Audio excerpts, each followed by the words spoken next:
thu tiam te kamo kataning ki maina hlina mo itan karinom na kai rim na tu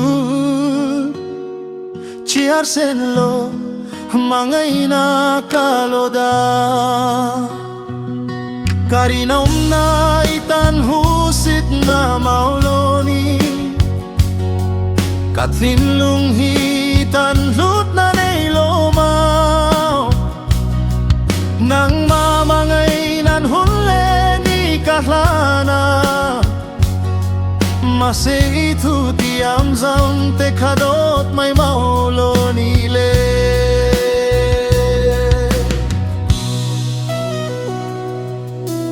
mase tunazam iching mit may musit na mit may lirakat maulo nita katinlung kedarhi hretiam lo itan chuaneng makanita lo ema karinam na itan husit na maulo ni katinlung hitan lut na nailo nang mamangay nan huli ni kalana mase itu tiam zang te kadot may maulo nile karinam na itan husit na maulo ni katilung hitan lut na nailomaw nang mamangay nan huli mase itu diam zang te kadot may maulo nile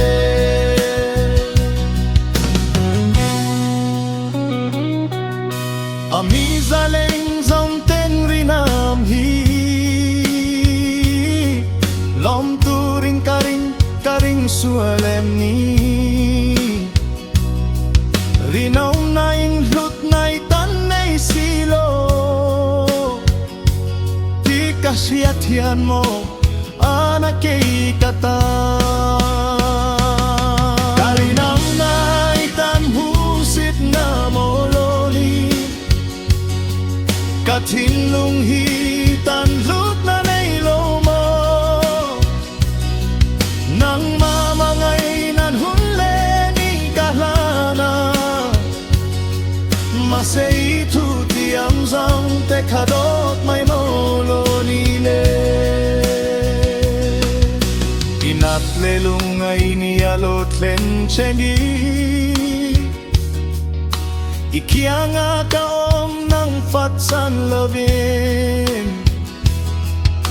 minmuh niyam panalomisi lut na nailo itan ring naom na karinam na itan husit na moloni katinlung hitan lut na nailomaw nang mamangay nan huli ni kahana mase itu tiam zam te kadot may maulo nile katinlung zang itan kahlantin ka imusit na vanga kakesamhi tunaerov na leturan kapalo karinom na hikahlut na niye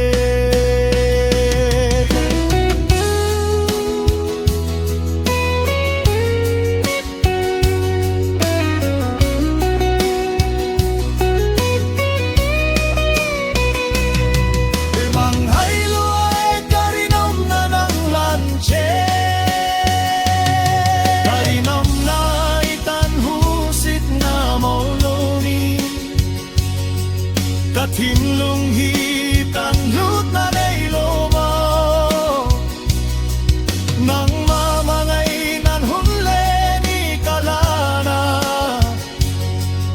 Mase itu tiam zang te kadot may molo nile Kapalo karinom na siray nolatan Tuan Zairel Sanche katlang nange Kokirleturan kamoy taw siloy kiangan Kumtruangatan mang tramayle Kalinam na itan husit na mauloni Katinlong hitan lut na nailoma Nang mamangay nan hunle di kahlana Mase itu tiam zong te kadot may maulo nile Karinong nahi Musitatan may zong kapalo